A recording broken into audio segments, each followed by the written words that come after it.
নমস্কার। কথাকলির আসরে তোমাদের সবাইকে স্বাগত। আজ আমি তোমাদের লীলা মজুমদার সম্পাদিত উপেন্দ্র কিশোর গল্প সমগ্র থেকে উকুনি বুড়ির কথা গল্পটি পাঠ করে শোনাব। এক যে ছিল উকুনি বুড়ি, তার মাথায় বড্ড ভয়ানক উকুন ছিল।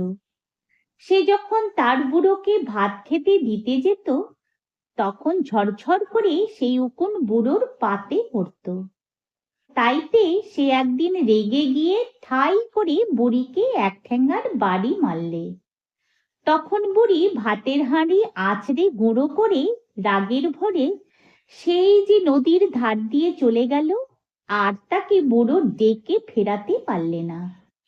নদীর ধারে এক বক বসেছিল। সে উকুনে বুড়িকে দেখে বললে, উকুনে বুড়ি, কোথা যাস? উকুনে বুড়ি বললে, স্বামী মারলে, রাগে তাই ঘর গেরস্তি ফেলে যাই। বক বললে, তোর স্বামী মারলে কেন? উকুনে বুড়ি বললে, আমার মাথা থেকে তার পাতে উকুন পড়েছিল। বক বললে, কেন?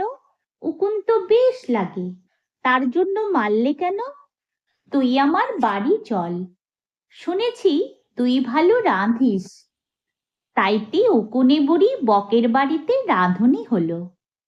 তার রান্না বকের বেশ ভালো লাগতো, আর পাতে উকুন পড়লে তো সে খুব খুশি হতো। তখন একদিন হয়েছে কি, বক এনেছে একটা মস্ত শোল মাছ। এনে সে বুড়িকে বললে, উকুনে বুড়ি, মাছটা বেশ করে রাঁধ। বলে সে আবার নদীর ধারে চলে গেল। উকুনে বুড়ি মাছ রাঁধতে লাগলো। রাঁধতে রাঁধতে বেচারা মাথা ঘুরে কখন কড়ার মধ্যে পড়ে গিয়েছে, কেউ জানতে পারেনি। বক এসে দেখলে উকুনে বুড়ি পুড়ে মরে আছে। দেখে তার এমনই দুঃখ হলো যে সে নদীর ধারে গিয়ে মুখ ভার করে বসে রইল। 7 দিন কিছু খেলো না।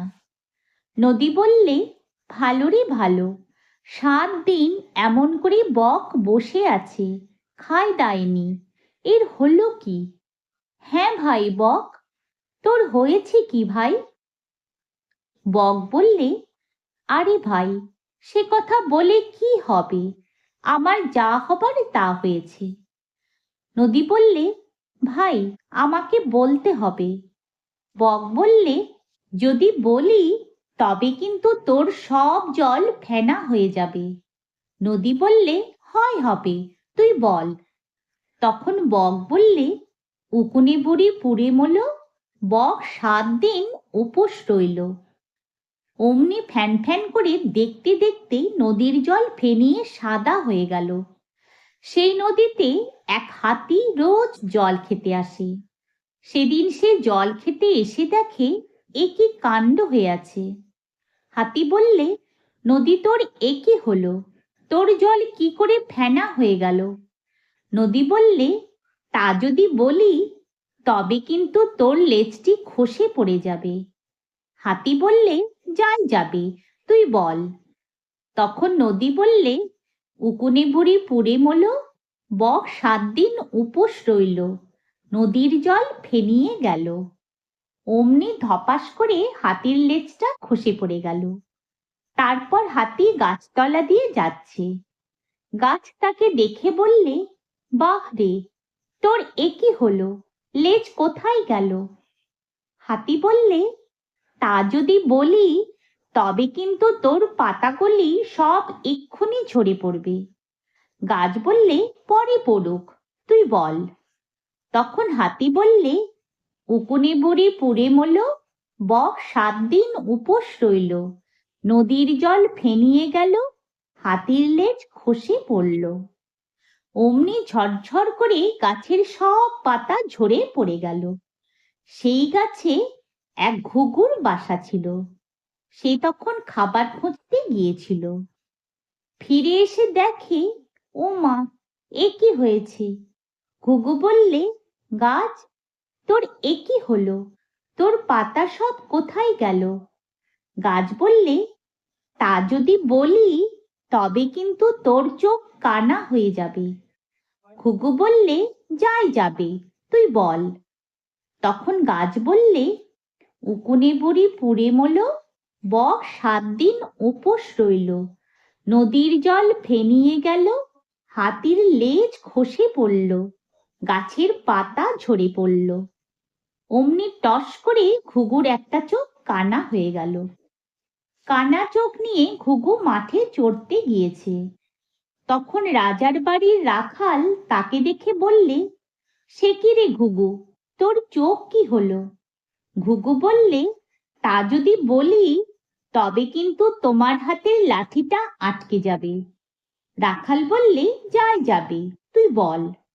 তখন ঘুঘু বললে, উকুনে বুড়ি পুড়ে মলো, বক 7 দিন উপোস রইল, নদীর জল ফেনিয়ে গেল, হাতির লেজ খসে পড়ল, গাছের পাতা ঝরে পড়ল, ঘুঘুর চোখ কানা হলো।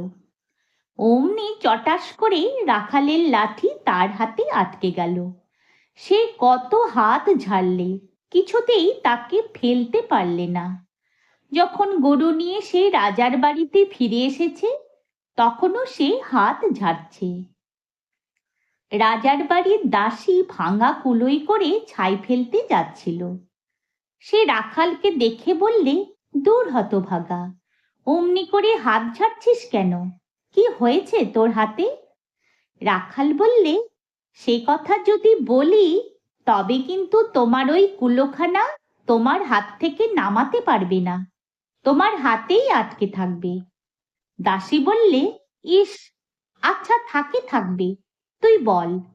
তখন রাখাল বললে, উকুনে বুড়ি পুড়ে মলো, বক 7 দিন উপোস রইল, নদীর জল ফেনিয়ে গেল, হাতির লেজ খসে পড়ল, গাছের পাতা ঝরে পড়ল, ঘুঘুর চোখ কানা হলো, রাখালের হাতে লাঠি আটকালো।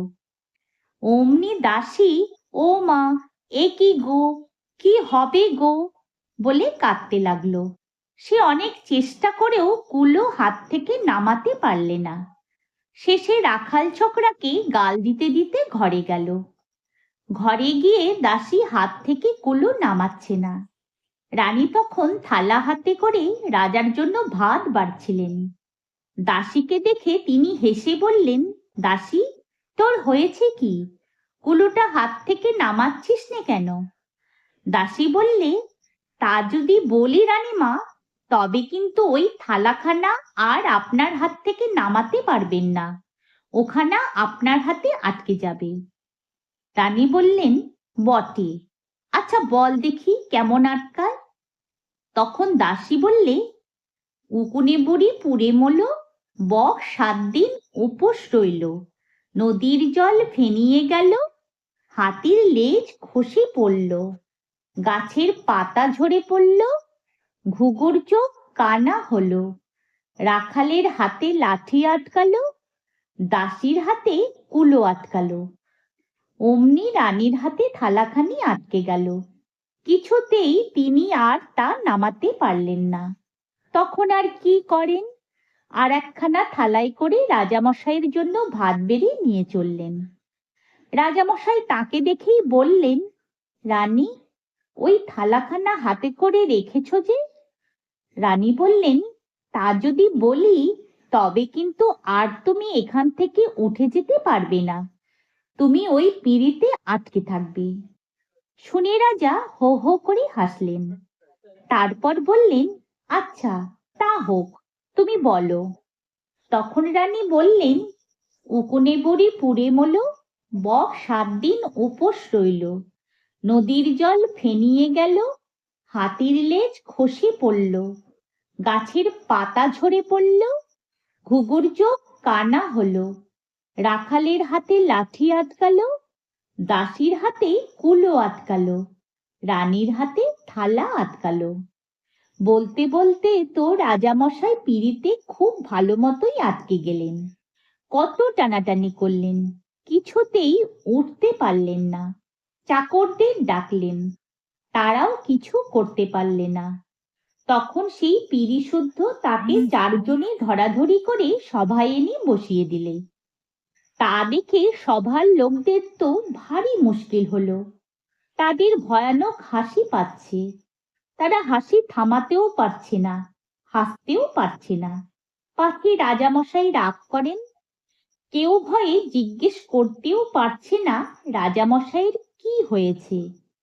তখন রাজামশাই নিজেই বললেন, তোমরা বুঝি জানতে চাচ্ছ আমি পিঁড়িতে কি করে আটকে গেলাম? তারা হাত জোড় করে বললে, হ্যাঁ মহারাজ।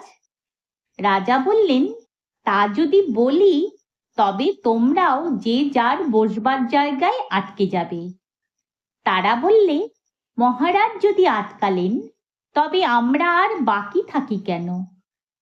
তখন রাজা বললেন, উকুনে বুড়ি পুড়ে মলো, বক 7 দিন উপোস রইল, নদীর জল ফেনিয়ে গেল, হাতির লেজ খসে পড়ল, গাছের পাতা ঝরে পড়ল, ঘুঘুর চোখ কানা হলো, রাখালের হাতে লাঠি আটকালো, দাসীর হাতে কুলো আটকালো, রানীর হাতে থালা আটকালো, পিঁড়িতে রাজা আটকালো। বলতেই আর তারা যাবে কোথায়? এমনি করে তারা তক্তাপোষে আটকে গেল যে আর তাদের উঠবার সাধ্য নেই। ভাগ্যিস সেই দেশে এক খুব বুদ্ধিমান নাপিত ছিল, নইলে মুশকিল হয়েছিল আর কি। নাপিত এসে বললে, শিগগির ছুতোর ডাকো। তখন ছুতোর এসে পিঁড়ি কেটে রাজামশাইকে ছাড়ালে, আর তক্তাপোষ কেটে সভার লোকদের ছাড়ালে। একটু একটু কাঠ তবু সকলের পিছনে লেগেছিল, সেটুকু চেঁচে তুলে দিল। রানীর হাতের থালা, দাসীর হাতের কুলো আর রাখালের হাতের লাঠিও কেটে ফেলে দেওয়া হলো।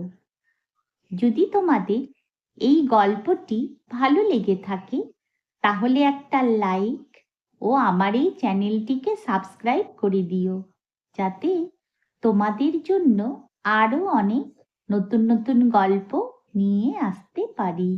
ধন্যবাদ।